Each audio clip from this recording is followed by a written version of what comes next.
En 1933, le Seigneur m'a montré en vision cette grande femme puissante.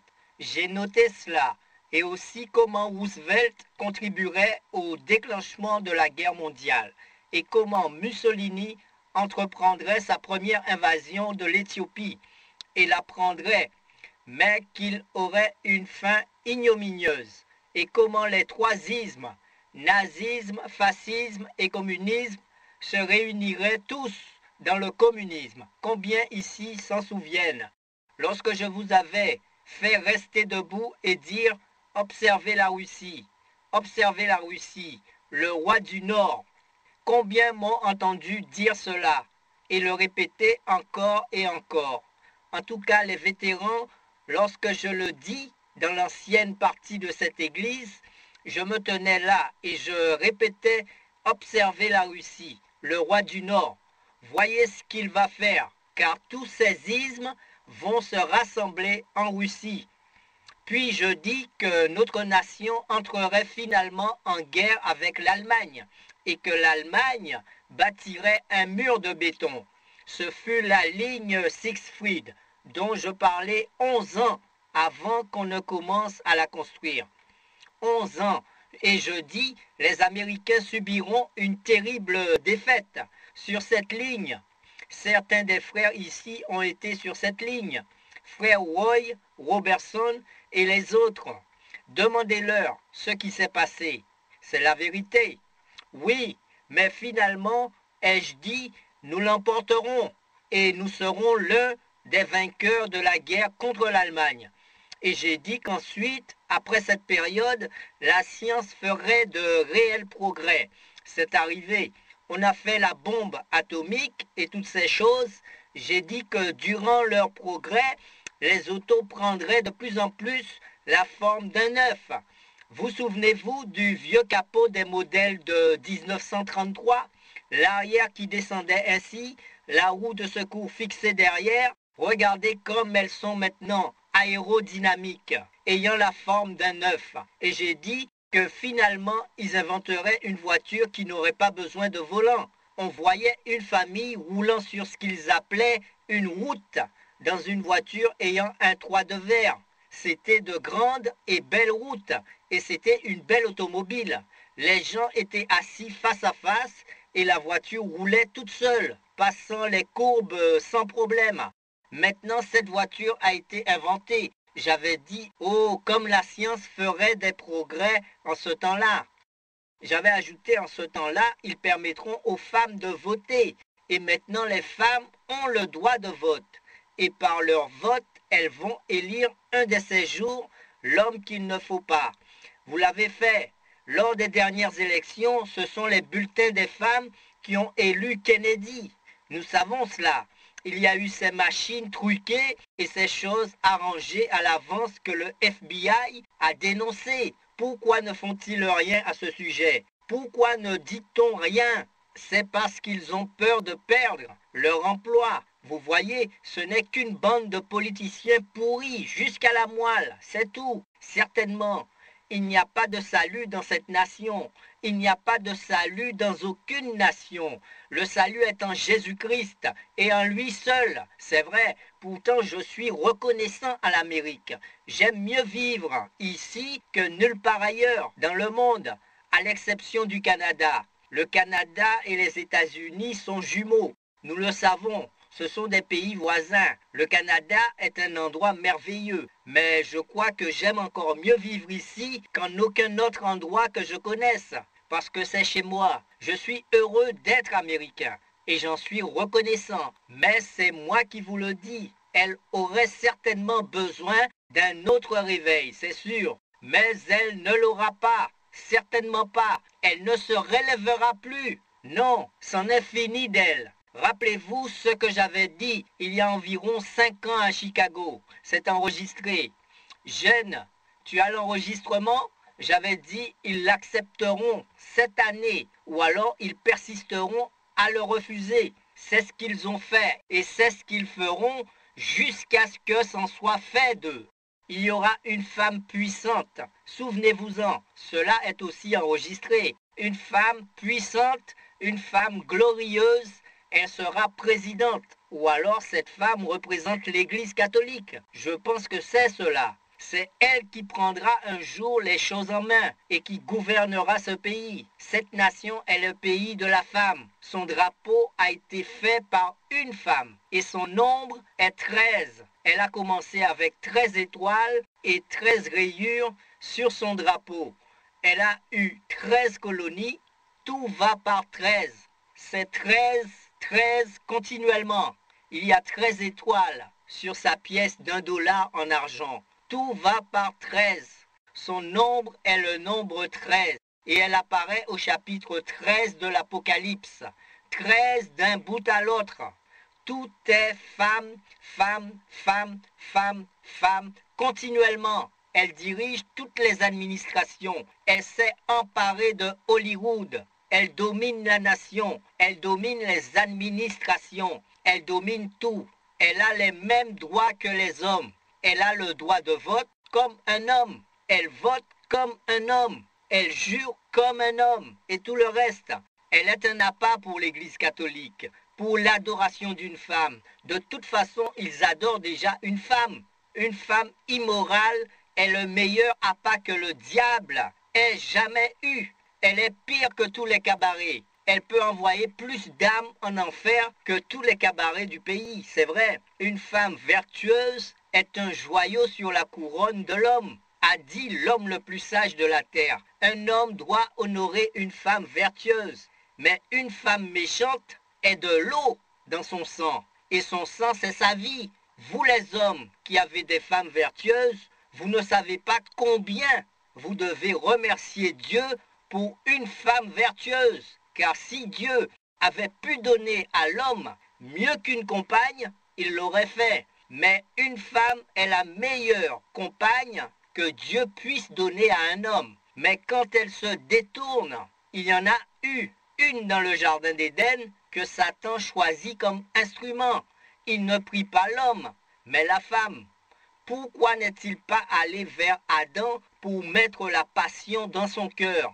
Il est allé vers la femme et a mis cela en elle, parce que c'est elle qui l'a choisi. Dieu a pris l'homme et Satan a pris la femme. Regardez ensuite et jusqu'à la fin, quand Babylone fut fondée, vous pouvez lire cela dans le livre intitulé « Les 2 Babylones de Hyslop ». Il y avait une femme. Quand cela arrive dans l'âge actuel, cela termine l'âge des nations. Babylone a commencé ainsi, et cela se termine par l'adoration d'une femme, Marie, dans l'Église. Dans quel jour vivons-nous? Maintenant, voyons cet âge de la Odyssée, mot qui signifie tiède. Elle est riche et pense qu'elle n'a besoin de rien, mais la Bible dit qu'elle est pauvre, aveugle, misérable et nue. Quelle situation! La récompense de ceux qui vaincront dans cet âge est de s'asseoir sur le trône avec le Seigneur. L'étoile ou l'ange ou le messager de cet âge de l'Église est inconnu. Or, qui était le messager du premier âge de l'Église? Paul, pour l'âge d'Éphèse, de Smyrne, Irénée, de Pergame, Martin, de Thyatire, Colomban, de Sardes, Luther, de Philadelphie, Wesley. Mais pour cet âge de la Odyssée, nous ne le connaissons pas encore. Et probablement qu'on ne le connaîtra pas avant que tout soit terminé. Mais je voudrais seulement indiquer, selon moi, ce que cet ange sera, ce à quoi nous pouvons nous attendre. Est-ce que vous êtes d'accord? Nous avons un petit moment pour cela. J'ai simplement écrit une petite note ici sur ce que je pense. L'ange de cette église de la Odyssée viendra à la fin de l'âge, comme les autres, selon ce que nous montre la Bible. Il viendra à la fin de l'âge, pas au début, mais à la fin, parce que l'ange vient toujours pour les réprimander à cause de ce qu'ils ont fait. Écrit à l'ange de l'église de la Odyssée. Voyez aussi ceci. Écrit à l'ange de l'église de Smyrne. Vous voyez, chaque fois, l'ange vient à la fin de l'âge. Paul est venu à la fin de l'âge. Et ainsi de suite. toujours à la fin de l'âge. Le chevauchement se fait à la fin de l'âge. La fin de l'âge, c'est ce qui le fait chevaucher. Vous voyez, à l'ange, il leur dit ce qui en est. Celui-ci chevauche celui-là, à l'ange, à la fin de l'âge. Vous voyez, cela apparaît ici même. Et ces 7 âges de l'Église se chevauchent comme un escalier qui monte. Cet ange qui vient en ce jour, j'ai noté quelque chose ici. J'aimerais simplement le lire. Il sera connu dans la dernière partie de l'âge. Et parce que nous en sommes si proches, si près de cet âge de lumière, il est probablement sur terre maintenant. Mais on ne le connaît pas. Il sera un prophète puissant, rejeté par le monde religieux, car ils continueront à marcher dans leurs péchés et seront finalement vomis de la bouche de Dieu, de la bouche de la présence de Dieu. Je crois que ce sera quelqu'un comme Élie. Voici les raisons qui me font dire cela. Prenons le livre de Malachie juste un instant. Je vais vous dire pourquoi je pense qu'il sera loin de l'esprit d'Élie. Je désire maintenant que vous vous revêtiez de la grâce. Malachie, chapitre 4. Écoutez tandis que je lis et que vous lisez vous aussi dans votre Bible. Réfléchissez attentivement pendant les quelques minutes qui vont suivre avant que nous entrions dans l'âge de l'Église. Car voici, le jour vient ardent comme une fournaise. Tous les hautains et tous les méchants seront comme du chaume. Le jour qui vient les embrasera, dit l'Éternel des armées. Il ne leur laissera ni racine ni rameaux. Que dit-il? Il parle d'un jour à venir. Êtes-vous d'accord sur ce point? Il s'agit du jour de la venue du Seigneur. Maintenant, observez qu'il parle de nouveau à Israël. Et que dit-il? Car voici le jour vient, bien plus tard, ardent comme une fournaise. Mais pour vous qui craignez mon nom, se lèvera le soleil de la justice, et la guérison sera sous ses ailes. Vous sortirez et vous sauterez comme les veaux d'une étable, et vous foulerez les méchants, car ils seront comme de la cendre sous la plante de vos pieds, au jour que je prépare, dit l'Éternel des armées. Le jour où il brûlera la terre, nous marcherons sur leurs cendres. C'est le millénium, vous voyez? Souvenez-vous de la loi de Moïse, mon serviteur, auquel j'ai prescrit en Horeb pour tout Israël, des préceptes et des ordonnances. Voici, je vous enverrai Élie, le prophète, avant que le jour de l'Éternel arrive. Ce jour grand et redoutable, il ramènera le cœur des pères à leurs enfants et le cœur des enfants à leur père, de peur que je vienne frapper le pays d'interdit. C'est la fin de l'Ancien Testament. Jésus parle de cela dans Matthieu 17, 10. Tous les Juifs attendent cette venue d'Élie. Écoutez ce que Jésus en a dit dans Matthieu 17, 10. Nous commencerons au verset 9. Comme ils descendaient de la montagne, Jésus leur donna cet ordre. Ne parlez à personne de cette vision. Vous voyez? N'en parlez pas. Vous la connaissez, mais gardez-la pour vous. Ne parlez à personne de cette vision jusqu'à ce que le Fils de l'homme soit ressuscité des morts. N'en parlez pas. Les disciples lui firent cette question. Pourquoi donc les scribes disent-ils qu'Élie doit venir premièrement? Pourquoi Élie doit-il venir premièrement avant que le Christ ne vienne, le soleil de justice? Pourquoi disent-ils cela? Tu es déjà ici. Et les scribes disent qu'Élie doit venir premièrement. Maintenant, observez ceci. Il répondit, il est vrai qu'Élie doit venir et rétablir toutes choses. Mais je vous dis qu'Élie est déjà venu, qu'ils ne l'ont pas reconnu. Vous voyez, Jésus n'a pas dit qui il était et qu'ils l'ont traité comme ils ont voulu. De même, le Fils de l'homme souffrira de leur part. Les disciples comprirent alors qu'il leur parlait de Jean-Baptiste. Jean-Baptiste était l'Élie qui devait venir. Maintenant, faites bien attention. Je reviens à Malachie 4. Rappelez-vous qu'il dit ici, je vous enverrai Élie, le prophète, avant que le jour de, l'Assemblée répond, de l'Éternel arrive, ce jour grand et redoutable. Où trouverons-nous le jour de l'Éternel? À la fin de l'âge. C'est lorsque le monde sera consumé. Vous vous rappelez que nous avons étudié cela? Cette perruque de cheveux blancs et cette ceinture sur sa poitrine, vous en souvenez-vous? Et nous avons prouvé par la Bible que ce n'était pas un jour de sabbat, ni un dimanche. C'était le jour du Seigneur, n'est-ce pas? Et c'est le jour où il vient pour juger et frapper le pays d'interdit, n'est-ce pas? Je vous enverrai Élie, le prophète, avant que le jour de l'Éternel arrive, ce jour grand et redoutable. Maintenant, lisons un peu plus loin dans Luc 1, 17. Je voudrais consacrer quelques instants à vous montrer la signification multiple de l'Écriture. Il y a l'adoration d'Anne, le retour à Nazareth, la Pâque, le ministère de Jean. Je voudrais que nous lisions ce passage afin que vous compreniez que c'est comme cela que fait le Seigneur. Il fait les choses de cette manière. Je voudrais rapprocher ce passage de celui où il est dit « J'ai appelé mon fils hors d'Égypte ». Luc 1, 17. Vous pouvez le noter. Cela fait partie des bénédictions du Seigneur prononcées sur Jean. Lisons depuis le verset 14.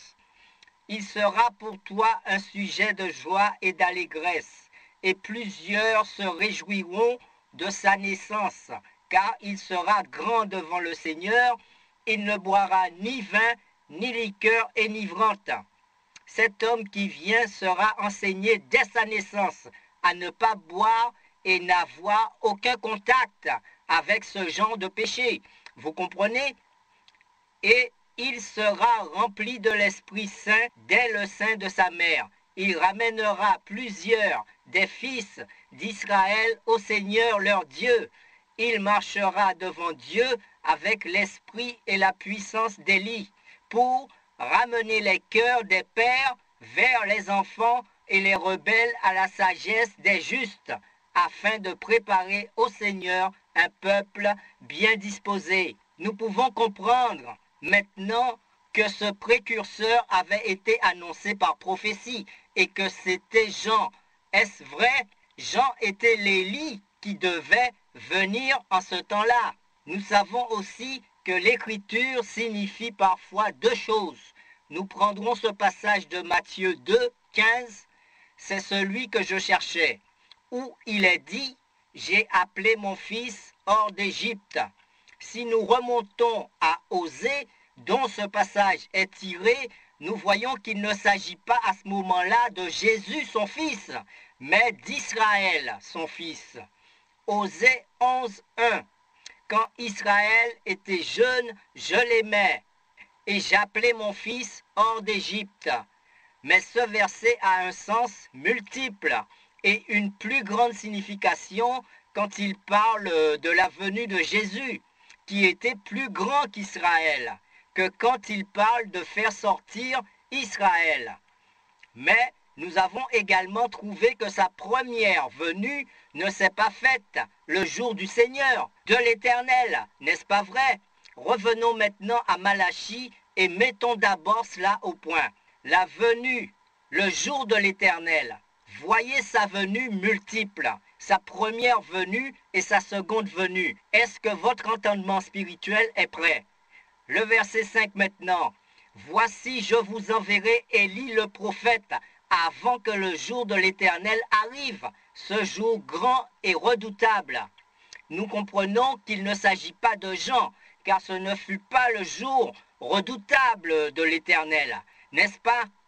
Et il ne consuma pas non plus la terre. Donc ce message doit se rapporter à une autre venue d'Élie dans le futur. Cela devait donc être une prédiction, n'est-ce pas? Parce qu'il dit « J'enverrai Élie et je consumerai la terre entière. Je la purifierai complètement et vous foulerez leurs cendres. » C'est le millénium. Nous le savons, après que la bombe atomique aura tout réduit en cendres, la terre se relèvera. Il y aura un jour glorieux sur cette terre et l'Église régnera avec Jésus sur la terre pendant 1000 ans. Mais avant ce jour de l'Éternel, ce jour grand et redoutable, avant cette explosion, je vous enverrai Élie, le prophète. N'est-ce pas vrai? Dans cette déclaration, il ne s'agit donc pas de Jean-Baptiste, parce que le jour redoutable de l'Éternel n'a pas lieu à ce moment. Il doit arriver 2000 ans plus tard, n'est-ce pas? Considérez maintenant le verset suivant, et vous verrez si vous êtes vraiment spirituel. C'est une lettre d'amour. Il faut que vous lisiez entre les lignes. Et alors, tout est clair. Vous comprenez ce que je veux dire? Souvenez-vous de cette écriture que j'ai citée, où Jésus a remercié Dieu de ce qu'il avait caché ces choses aux sages et aux intelligents, et qu'il les avait révélées aux enfants. J'ai souvent pris comme exemple les lettres que je reçois de ma femme. Je peux lire entre les lignes pour savoir ce qu'elle veut réellement dire, parce que je l'aime et connais sa nature. Il faut que vous connaissiez la nature de Dieu et que vous l'aimiez. Alors l'Écriture se dévoile devant vous. Il la révèle. Maintenant, lisons le verset suivant. Il ramènera le cœur des pères à leurs enfants. Attention maintenant. Et le cœur des enfants à leur père. Lorsque Jean vint en tant qu'Élie, il ramena le cœur des Israélites, le cœur de ceux qui avaient accepté son message, le cœur des pères à leurs enfants. Mais quand il vient cette fois-ci, il ramènera le cœur de l'Église au Père de la Pentecôte. Vous voyez ici, c'est vice-versa. Comprenez-vous cela? Lisez-le. Écoutez attentivement maintenant. Il ramènera le cœur des pères à leurs enfants. À ces vieux prêtres orthodoxes, il dira, de ces pierres-ci, Dieu est capable de susciter des enfants à Abraham. Vous voyez, il va prendre le cœur de ces vieux prêtres orthodoxes endurcis et le ramener à la foi que les enfants avaient autrefois. Vous voyez, tous ceux-ci qui ont été baptisés et qui attendent la venue du Messie, race de vipères, qui vous a appris à fuir la colère à venir. Oh, vous voyez, il ramènera le cœur des pères aux enfants et le cœur des enfants à leur père. Lorsque ce grand Élie-ci viendra à la fin de cet âge, il apportera le message de Pentecôte pour ramener les enfants à la foi des pères, parce qu'il les reprendra pour ne pas avoir gardé cette foi qui existait au commencement. Amen. Maintenant, je crois que nous comprenons assez bien ce que sera cet Élie, n'est-ce pas? Maintenant, nous le savons. Nous voyons donc que ce jour de l'Éternel, grand et redoutable, n'est pas encore venu. Je me suis souvent demandé, est-ce que cet homme ne sera qu'un prédicateur? Élie a accompli toutes sortes de miracles, mais il n'a pas prêché. Quand son esprit fut sur Jean, il ne fit que prêcher, mais ne fit pas de miracle. Pourquoi? Parce que Jésus allait le suivre. Et c'est lui qui ferait les miracles, car il est dit que le soleil de justice se lèverait avec la guérison sous ses ailes. Ainsi, Jean n'avait pas besoin de faire des miracles. Il annonçait simplement la venue de Christ. Rappelez-vous que cet Élie qui va venir sera mal compris. Ce sera un homme tellement puissant devant le Seigneur que les gens le prendront pour le Messie. D'ailleurs, ses meilleurs amis eux-mêmes lui dirent « Tu es le Messie ». Mais il leur répondit « Je ne suis pas digne de délier ses souliers. Mais lui vient après moi ». C'est parce qu'ils étaient alors dans l'attente d'un Messie. Ils pensaient que le Messie allait venir. Lorsqu'ils virent ce personnage phénoménal s'élever au milieu d'eux, ils dirent « C'est le Messie ». Mais Jean répondit « Ce n'est pas moi. Lui, il vient après moi. » Oh, avez-vous compris? Pour ce qui est du deuxième Élie, ses proches amis, eux aussi, penseront qu'il est le Messie. Remarquez que dans cet ordre d'idées, il se passera aussi quelque chose de particulier. C'est qu'il viendra juste avant le jour du Seigneur. Or, la terre ne fut pas consumée du temps de Jean. C'est donc quelque chose qui doit arriver plus tard. Quand il est venu la première fois, il n'a fait que prêcher. La seconde fois, il y aura à la fois la prédication et les miracles promis par Jésus-Christ. Bien, maintenant examinons le caractère de ce prophète qui doit venir. Nous sommes convaincus maintenant que l'ange de ce dernier âge de l'Église a été annoncé dès l'Ancien Testament, ce qui ne fut pas le cas de ceux qui le précédèrent. Paul, Irénée, etc. n'ont pas été annoncés, mais ce dernier âge, celui de la consommation, celui de la fin du monde, sera une époque tellement extraordinaire et elle est juste devant nous que l'ange de cet âge a été annoncé tout au long de l'Écriture. Dès l'Ancien Testament, pour la fin de cet âge, c'est Élie, cet oint glorieux. Maintenant, attention, quel sera le caractère d'Élie? Premièrement, ce sera un prophète puissant, fidèle à la parole de Dieu, car Élie et Jean étaient fidèles, c'est vrai. Il fera des signes et des prodiges. Il ramènera le cœur des enfants à la foi des pères de Pentecôte. Comme Élie, il haïra les dénominations. C'est vrai, il les haïra. Je crois que cela vient juste de commencer. Et il est grand temps qu'il vienne. Il haïra les dénominations. Élie les a haïs. Et Jean lui aussi haïssait les dénominations. Jean dit, ne prétendez pas dire en vous-même, nous avons Abraham pour père. Pharisiens et Sadducéens, race de vipères, serpents cachés dans l'herbe, je vous déclare que de ces pierres-ci, Dieu peut susciter des enfants à Abraham. Élie dit, ils se sont tous égarés, absolument tous. Il ne reste plus que moi seul. Oh, il haïra aussi les femmes légères, comme Élie haïssait Jézabel, et comme Jean Hérodias, n'est-ce pas? Ces deux prophètes avaient un même esprit. Ils haïssaient le monde dénominationnel, le monde religieux. Ils haïssaient également les femmes légères et immorales. Quelque chose dans leur esprit criait contre cela. Jézabel chercha à faire couper la tête à Élie et Hérodias fit décapiter Jean. Ce prophète aimera les déserts, comme Élie, qui vécut seul dans le désert. Jean aussi vécut seul dans le désert. Et nous savons que ce sera de nouveau Élie. Bien, ce prophète restera fidèle à la vraie parole de Dieu. Oui, il restera avec elle, avec la parole tout entière. Pourquoi faire?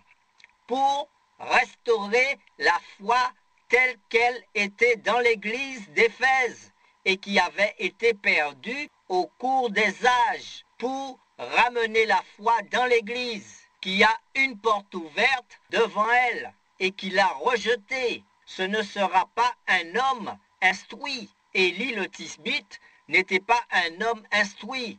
Jean n'était pas un homme instruit. Dans Luc 1, verset 80, la Bible dit « Il demeura dans les déserts jusqu'au jour où il se présenta devant Israël. » C'est vrai, c'est dans Luc 1, 80, si vous voulez le noter. Ce prophète sera aussi un homme d'humeur changeante. Après une grande réunion, personne ne pouvait approcher Élie. Il eut des moments difficiles. Après avoir fait descendre le feu du ciel et consumer les autels de Baal, il s'enfuit dans le désert et dit « Seigneur, je ne suis pas meilleur que mes pères, laisse-moi mourir. » N'est-ce pas? Il s'assit sous un genêt et après ce grand réveil, voilà qu'il voulait mourir. Jean, quand cette mauvaise femme le fit jeter en prison, s'assit là et commença à devenir triste. Je crois que c'est Pambernian ou un autre qui a dit « Dans la prison, son œil se ternit ». Il envoya quelques-uns de ses disciples.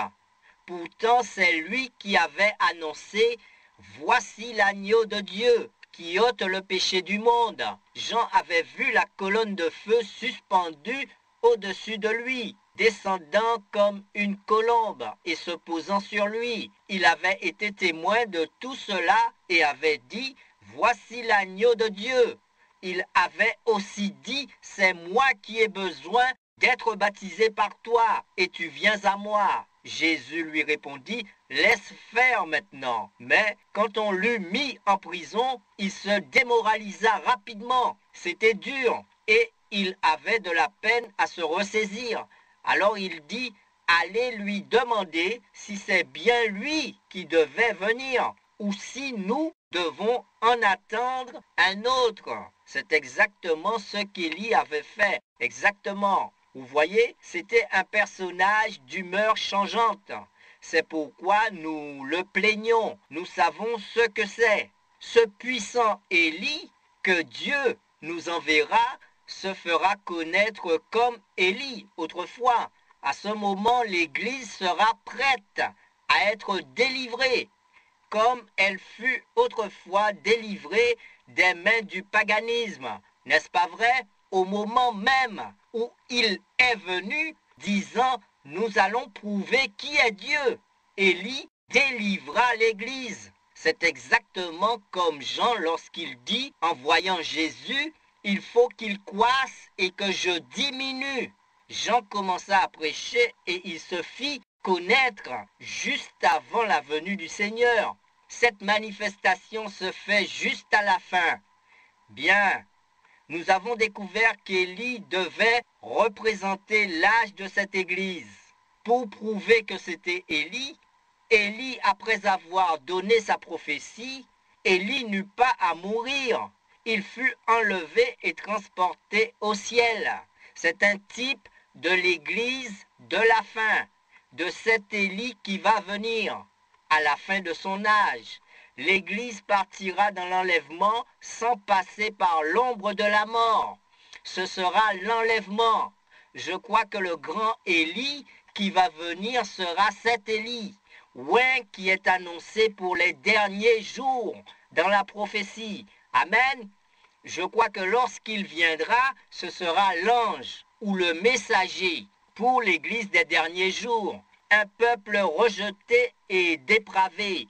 C'est ce que l'Église sera devenue. Et elle l'est déjà. Je crois qu'Élie nous a été promis dans la Bible. Je crois que nous pouvons comprendre cela. Qu'Élie est celui qui, selon la Bible, a été annoncé comme venant en ce jour. Le croyez-vous? Lisons maintenant cette lettre à Laodicée et voyons ce que notre Seigneur a à nous dire là-dessus ce soir. L'âge de Laodicée, bien, l'adresse à l'Église et à l'ange de l'assemblée qui est à Laodicée. C'est le verset 14 du chapitre 3 de l'Apocalypse. Et l'ange de l'assemblée qui est à Laodicée écrit « Voici ce que dit l'Amen, le témoin fidèle et véritable, le commencement de la création de Dieu. Oh, si nous pouvions rester toute la nuit sur cela, combien le Seigneur pourrait nous révéler ces choses. Écoutez, l'Amen est le dernier. Il est apparu tout au long des âges de différentes manières. Mais ici, c'est le dernier âge de l'Église. Et il est dit, c'est la fin. Je suis le dernier. Et pour montrer qu'il était aussi le premier, car il l'était, il dit qu'il est le commencement de la création de Dieu. Oh, saisissez-vous cela? Comment Dieu pourrait-il être créé? S'il est esprit, comment le pourrait-il? S'il est éternel, il n'a jamais été créé. Il ne sera jamais créé parce qu'il est Dieu. Mais celui qui est le commencement de la création de Dieu était Jésus-Christ lorsqu'il fut manifesté alors que Dieu vivait en lui. il est la création de Dieu. Vous voyez, il est le premier et le dernier. L'Amen, le commencement de la création de Dieu. Vous comprenez? Lorsque Dieu se créa un corps, il descendit et vint vivre en lui.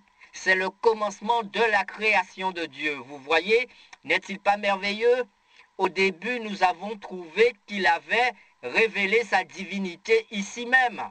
Je suis le Tout-Puissant, je suis celui qui était, qui est et qui vient, le Tout-Puissant.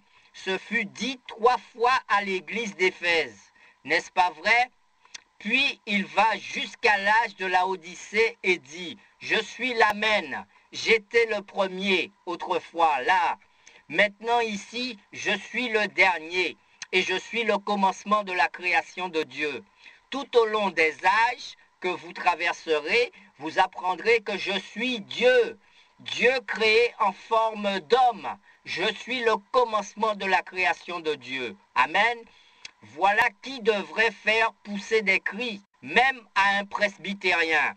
Pensez donc, le commencement de la création de Dieu. Oh, comme j'aime cela, la création de Dieu. Lorsque Dieu a été fait chair en Jésus-Christ et a demeuré parmi nous, le verset suivant devrait être, comme pour les autres églises, un éloge. Mais il n'a pas fait d'éloge à cette église-ci. Il a un blâme à lui faire et non un éloge.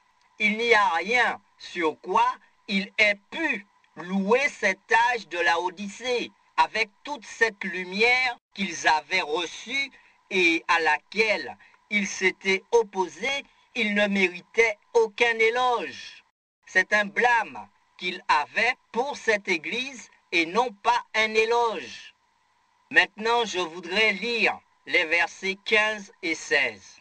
Je connais tes œuvres, que tu n'es ni froid ni bouillant. Je voudrais que tu fusses ou froid ou bouillant. En d'autres termes, ne soyez pas seulement tiède.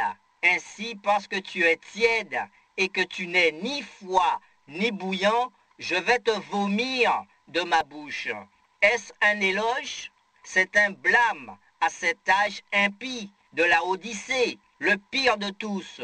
Tous les autres ont été soumis au tourment, n'avaient rien, étaient pauvres, allant çà et là vêtus de peau de brebis et de peau de chèvre, dénués de tout, sciés, brûlés, jetés au lion et tout le reste. Mais ils ont toujours gardé la foi. Mais cet âge est riche et n'a besoin de rien, etc. C'est une prostituée, c'est vrai. Nous avons là une leçon très importante. J'espère que le Seigneur nous aidera. Il a dit, parce que tu es tiède et que tu n'es ni froid ni bouillant. C'est comme le lait. Un verre de lait froid fait du bien, n'est-ce pas? Du lait chaud fait du bien. Mais du lait tiède vous fera vomir. Je me souviens d'un soir où j'étais malade au bord de la rivière. Il y a environ 25 ans de cela, je vivais dans une petite cabane flottante. J'étais tombé malade.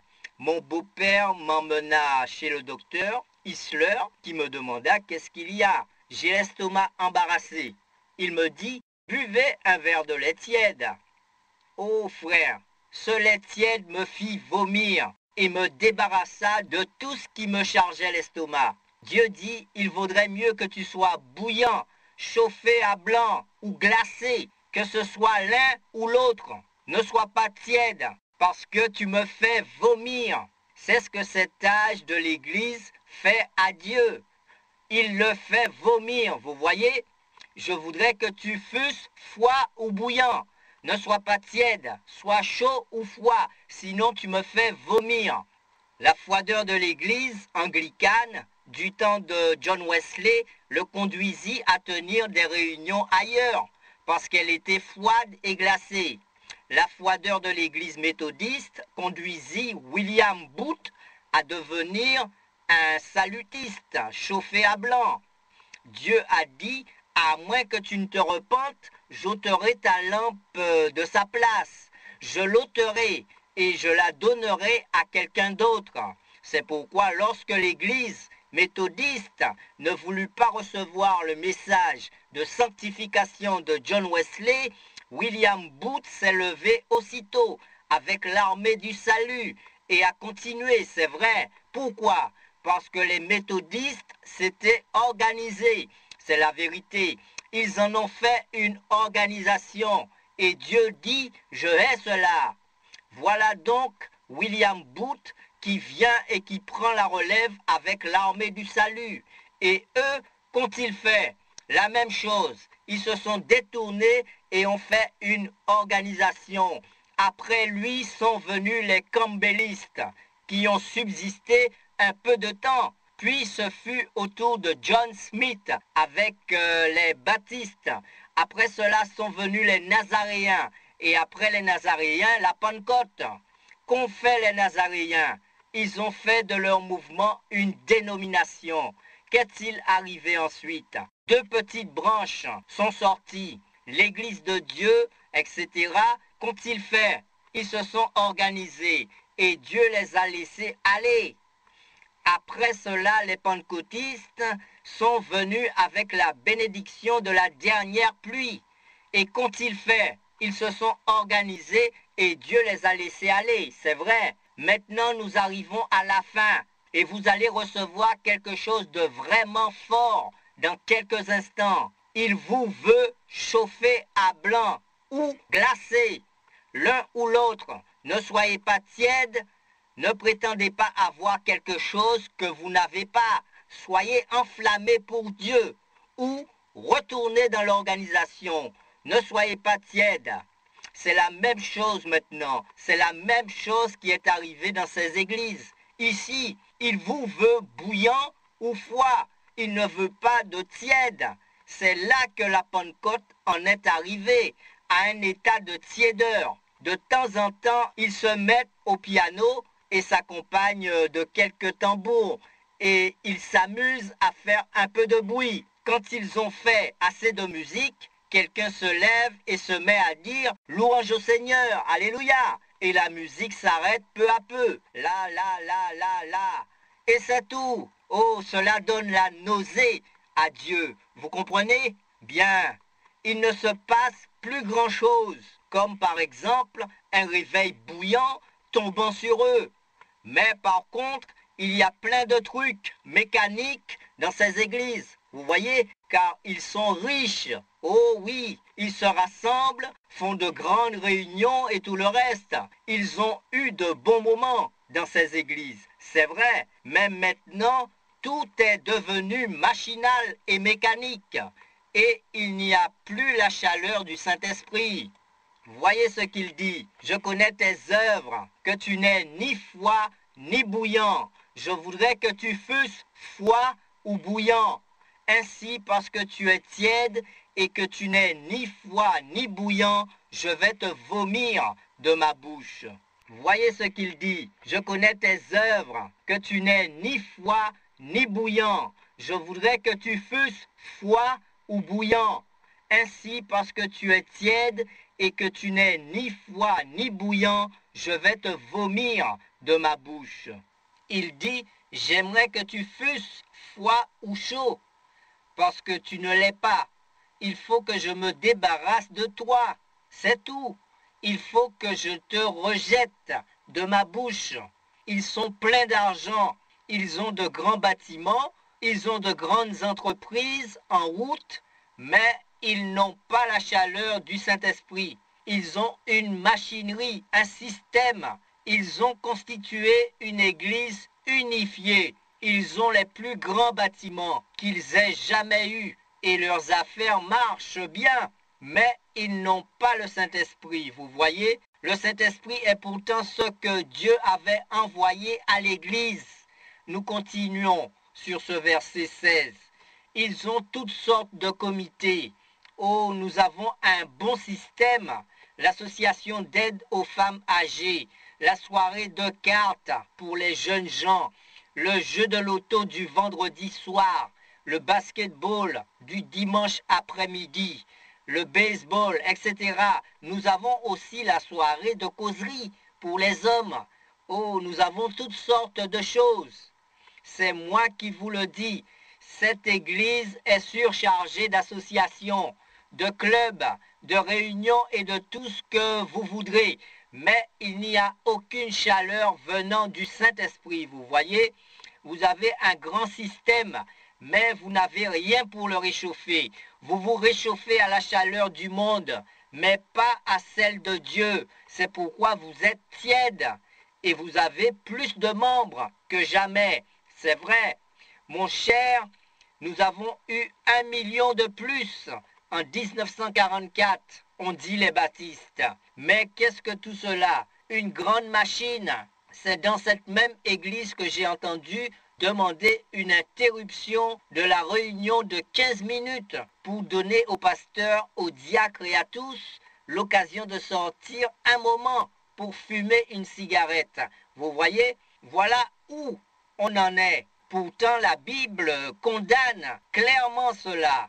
Si quelqu'un détruit le temple de Dieu, Dieu le détruira. 1 Corinthiens 3, 17. Les médecins condamnent la cigarette. Ils disent elle est très cancérigène. Mais si l'on écoute la radio, on entend un filtre pour l'homme qui réfléchit. Comme le disait Billy Graham, celui qui réfléchit de cette manière n'est qu'un insensé. Le filtre de l'homme qui réfléchit. Un homme qui réfléchit réellement ne fume pas. Il y regarde à 2 fois. Mais on dit aux femmes que ça les amincit et qu'ainsi elles pourront porter ce nouveau genre de vêtements à la mode. Et cela fait vendre des cigarettes. Il y a plus de femmes que d'hommes qui fument la cigarette. Et les femmes en fument 3 fois plus que les hommes maintenant. C'est l'exacte vérité. C'est parce qu'elles veulent devenir minces. Elles ne comprennent pas que c'est la tuberculose et le cancer sous forme embryonnaire qui les rendent ainsi et que cette saleté, en entrant en elles, les dévore et les tue. Rien d'autre que du mal ne peut sortir de cela. C'est vrai, vous voyez, et ces gens qui disent le filtre de l'homme qui réfléchit, vous direz non, frère Branham, je m'élève contre cela. Nous avons de grandes réunions. Regardez ce que Billy Graham a fait dans le pays tout entier. Oh, certes, c'est un grand système avec des évangélistes payés et des meneurs de chants rémunérés. Oui, ils payent leurs évangélistes. Combien me donnerez-vous si je viens faire cette réunion de réveil? Eh bien, si vous ne pouvez pas me donner tant de milliers de dollars, je ne viendrai pas. Et qui allez-vous engager pour conduire les chants? Engagez une telle. C'est un grand soliste. Il remplira à lui tout seul la moitié de la salle. Des solistes payés, des évangélistes payés. Cela en arrive au point où gagner les âmes est un commerce. Gagner les âmes, ce n'est pas l'affaire de l'Église, c'est l'affaire du Saint-Esprit manifestant sa puissance dans l'Église. Gagner les âmes appartient à Dieu. Vous n'achetez pas cela avec de l'argent, certainement pas. Non, tout cela, ce sont des œuvres. Des œuvres, des œuvres. Ces évangélistes payés, c'est des meneurs de chants payés, ces chorales payées et tout le reste. Dieu ne veut pas de cela. Ce sont des œuvres. Dieu ne veut pas d'œuvres. Il veut le Saint-Esprit œuvrant en vous. C'est vrai. Le verset 17 dit, parce que tu dis, je suis riche et je me suis enrichi et je n'ai besoin de rien, et que tu ne sais pas que toi, tu es le malheureux et le misérable et pauvre et aveugle et nu. Ils pensent qu'ils sont riches, ces pentecôtistes, dans ces églises du dernier âge. Ils pensent, extérieurement, ils le sont. Certes, ils sont riches. Pensez un instant à cette église, à ce qu'elle était il y a quelques années, se tenant au coin des rues, rejetée d'un endroit à l'autre, passant par des temps difficiles, mais maintenant ils ont quelques-uns des bâtiments les plus grands qui existent. Voyez où en étaient les assemblées de Dieu. Elles tenaient leurs réunions dans un simple bâtiment de bois, un peu comme celui-ci. Maintenant, elles construisent un bâtiment de 6 millions de dollars. et ils disent « Jésus va bientôt revenir ». Vos œuvres prouvent que vous ne le croyez pas. C'est de l'hypocrisie. Ils bâtissent des immeubles de millions de dollars et font des choses comme cela, tout en disant « Jésus vient bientôt ». Et les pauvres missionnaires dans les champs de mission qui n'ont même pas de chaussures, de vrais missionnaires craignant Dieu, sans chaussures et vivant de 2 rations de riz par semaine, ils ne mangent que 2 fois la semaine afin de pouvoir apporter l'évangile à travers la jungle, pour l'apporter à leurs frères. Et nous construisons des bâtiments de 6 millions de dollars et des églises avec de grands vitraux et tout le reste. Et nous mettons tout cet argent dans ces choses. Oh, ils gagnent tellement d'argent que parfois ils constituent des sociétés de crédit au sein même de leur église, c'est vrai.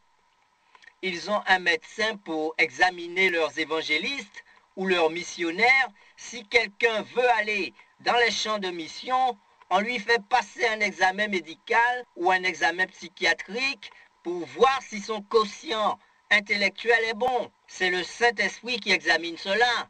Vous n'avez pas besoin de psychiatre. Nous sommes riches, nous avons besoin de rien. Oh, c'est certain, vous êtes plein d'argent extérieurement.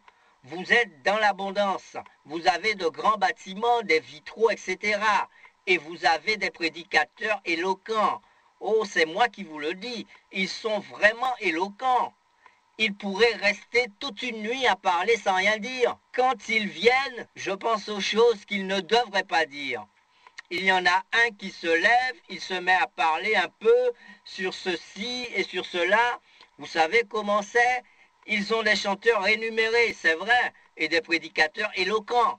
Lorsque ceux-ci montent en chair, s'ils ne sont pas tirés à 4 épingles, avec un col raide et une sorte de redingote, alors leur auditoire se sent tout décontenancé. Et ces chanteurs arrivent, les femmes ont les cheveux coupés comme Jézabel et assez de peinture sur le visage pour peindre une grange. Dès qu'elles ont quitté leur robe de cœur, elles portent des shorts et des vêtements d'homme. Et la Bible dit, si une femme porte un vêtement d'homme, c'est une abomination aux yeux de Dieu. Elle marche dans la rue en relevant tellement le nez que s'il pleuvait, cela les noirait. Des Jézabel, rusées, arrogantes et hautaines. C'est pourquoi nous n'avons pas de réveil. Tout cela n'est qu'une grande machine. Oh, elles peuvent bien avoir une voix semblable à celle d'un archange. Mais Dieu leur en redemandera compte. Ces Elvis Presley et autres, Ernie Ford, ou quel que soit leur nom, qui utilisent leur belle voix pour le diable. Dieu a dit, je le redemanderai de leurs mains. La raison pour laquelle je respecte Fanny Crosby, c'est qu'elle n'a jamais vendu son don au monde. Elle l'a gardé pour Dieu. Beaucoup de ces gens, chanteurs éloquents, hommes éloquents, grands hommes, etc., au lieu d'employer leur talent pour Dieu, le diable les a pervertis et ils se mettent à travailler pour Satan. Des personnalités de la radio et de la télévision se vendent entièrement au monde au lieu de donner leur talent à Dieu. Certaines d'entre elles vont chanter à l'église en mettant une grande et belle robe de chœur, puis le lendemain soir, elles retournent chanter le rock'n'roll. C'est comme ces chanteurs que nous connaissons et qui appartiennent à certaines églises. Ils font des films et chantent le rock'n'roll. Ce sont les rois du rock'n'roll. Et ils se prétendent religieux. C'est un piège du diable. J'ai connu un homme qui eut assez de simple bon sens. Il disait qu'il allait devenir prédicateur. Alors, il devait prêcher le dimanche, puis il s'en allait à la station radio pour chanter du rock'n'roll et des choses de ce genre. Pour finir, il a pris un pistolet et s'est fait sauter la cervelle. Je respecte cet homme pour avoir fait cela. C'est vrai, il avait au moins autant de bon sens que ces pourceaux, quand le diable fut en eux. Ils se précipitèrent dans la mer et se noyèrent. Certaines personnes n'en ont même pas autant. Je n'aime pas être dur comme cela. Mes frères et sœurs, il faut que vous vous enfonciez cela profondément dans la tête. C'est dans ces temps-là que nous vivons. Je suppose que si Jésus a traité Hérode de vieux renards et si Jean les a traités de race de vipères, bien, ils ont de vastes bâtiments, des vitraux, des prédicateurs éloquents, des chanteurs rémunérés, certainement. Mais qu'est-ce qu'il y a dans tout cela? Rien du Saint-Esprit. Elles viennent chanter dans leur cœur, mais dans la rue, elles portent des shorts. Misérables, hypocrites, parfaitement. Et vous, prédicateurs, qui allez à un endroit plutôt qu'à un autre, parce que l'on vous y donne plus d'argent, canaille, vous n'êtes même pas digne de monter en chair. L'argent, si vous ne pouvez pas nous procurer tant de milliers de dollars, nous ne pourrons pas venir. Nos administrateurs viendront. Si vous pouvez rassembler la somme, nous viendrons. Si je ne puis avoir une totale coopération avec tous, je ne viendrai pas. Si toutes les églises ne coopèrent pas complètement afin que j'ai assez d'argent pour payer mes dettes, je ne viendrai pas. Frère, un véritable homme de Dieu ira de toute manière. Si le Saint-Esprit le conduit, même s'il doit se contenter de boire de l'eau du robinet, il se contentera de biscuits secs et boira de l'eau du robinet. C'est vrai, c'est cela le vrai serviteur de Dieu. Mais les gens se lient eux-mêmes avec des émissions de radio et de télévision et toutes sortes de choses du monde, jusqu'au point où il leur faut ce genre d'argent, celui du monde. C'est l'exacte vérité. Cela ne vient pas de Dieu. Je suis riche et je me suis enrichi et je n'ai besoin de rien, bien sûr, mais la chose même dont vous auriez besoin, vous ne l'avez pas. C'est vrai, mais vous ne le savez pas. Vous voyez, je suis riche et je n'ai besoin de rien. Ils sont payés pour faire les choses qu'ils font et jouent à l'argent. Vous dites, nous avons de grandes assemblées. Et vous savez, le maire de la ville vient à notre église. Et aussi le grand Untel. Quand il vient ici, il vient à notre église. Nous avons tous les gens célèbres dans notre église. Si le pauvre et le nécessiteux viennent dans votre église, ils sont un reproche vivant pour vous. Vous n'en voulez pas.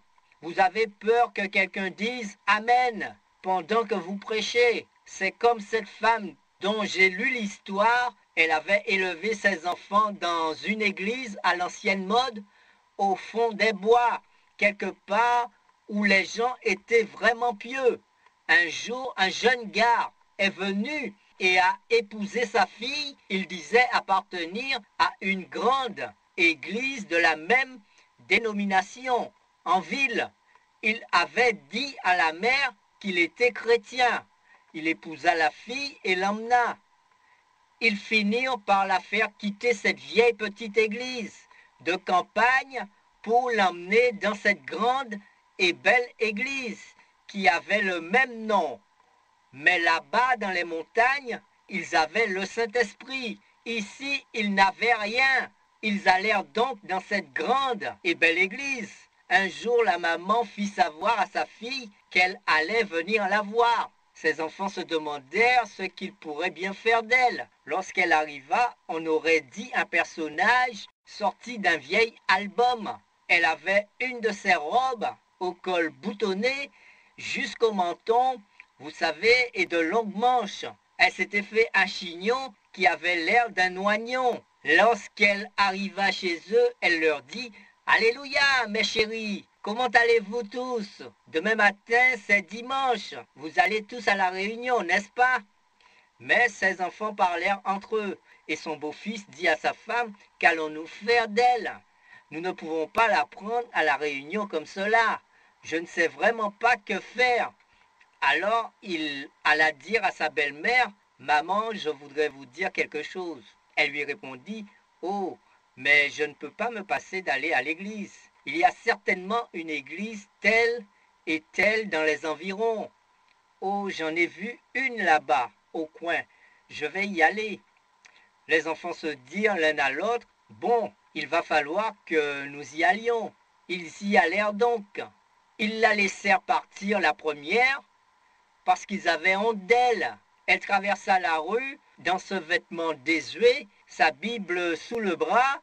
Frère, elle n'avait peut-être pas son nom dans le répertoire des célébrités, mais j'ai l'impression que son nom était inscrit dans le livre de vie de l'agneau. C'était l'essentiel. Elle entra dans l'église et s'installa au fond. Elle ouvrit sa Bible, se mit à lire. Tout le monde commençait à se retourner en se demandant d'où venait cette espèce d'antiquité. Ils se retournaient comme cela avec des... Oh là là! Avec tous leurs beaux vêtements, leurs belles robes, vous savez. C'était là, la Odyssée typique. Ils se retournèrent pour voir cette petite dame assise là, au fond, lisant sa Bible, un sourire rayonnant sur son visage. Après tous leurs préliminaires, il ne restait plus au pasteur que 15 minutes pour prêcher. Il se leva et dit, « Le Seigneur est bon. » Alors la petite vieille s'écria, « Loué soit Dieu, c'est vrai, Alléluia !» Tous les gens se retournèrent, tendant le cou comme des oies, se demandant qui est-ce. Le pasteur se racla la gorge et dit, en tout temps les chrétiens devraient être courageux, de bons et nobles chrétiens, ou quelque chose de ce genre. Elle s'écria, Dieu soit loué, c'est vrai. Tout le monde se retourna de nouveau. Le pasteur fit de nouveau et jeta un regard significatif vers les diacres. Enfin, un diacre comprit, il alla vers la vieille dame, la prit par le bras et la conduisit dehors en disant, « Vous interrompez le pasteur. Vous êtes mort et vous ne le savez pas. Oui, à quoi vous servent vos vitraux et vos sièges rembourrés? Et que sont toutes vos grandes assemblées? Vous allez tout droit vers l'enfer, comme la martre à son trou. Car si vous n'avez pas l'Esprit de Dieu, vous êtes perdus. Si vous n'êtes pas nés de nouveau, vous ne pouvez voir le royaume de Dieu. C'est quelque chose d'amer à avaler. C'est comme quand je prenais de l'huile de ricin. Je disais, maman, je ne peux pas le supporter. Elle me répondait, si cela ne te rend pas malade, alors cela ne te servira à rien. Je crois que c'est également vrai pour ces choses-ci. Oh, si jamais vous voulez leur parler, ils ont de beaux et grands bâtiments et tout le reste. Si vous allez à leur église et que vous leur demandez, êtes-vous pentecôtiste? Ils vous répondront, oh oui, bien sûr, nous sommes pentecôtistes. Croyez-vous en la nouvelle naissance? Bien sûr. Eh bien, je voudrais vous montrer quelque chose. Mais il vous coupe la parole. Regardez ce bâtiment. Savez-vous combien il a coûté? 3/4 de dollars. Vous savez, autrefois, nous n'avions pas cela. Nous allions prêcher dans la rue. Où que vous portiez vos regards, vous voyez leur richesse, c'est vrai. Et eux disent, vous voyez toutes ces grandes choses que nous avons, mais ils n'ont pas sur leur cœur le fardeau des âmes perdues. Ils veulent toujours montrer combien de bâtiments ils ont. Regardez notre registre d'école du dimanche. Comme il est grand. Je suis riche, je me suis enrichi, je n'ai besoin de rien. C'est pour cela qu'il a dit, c'est ce que vous croyez. Mais vous ne savez pas que vous êtes pauvre, malheureux, misérable, aveugle et nu. Vous ne le savez pas. Vous voyez, c'est ainsi.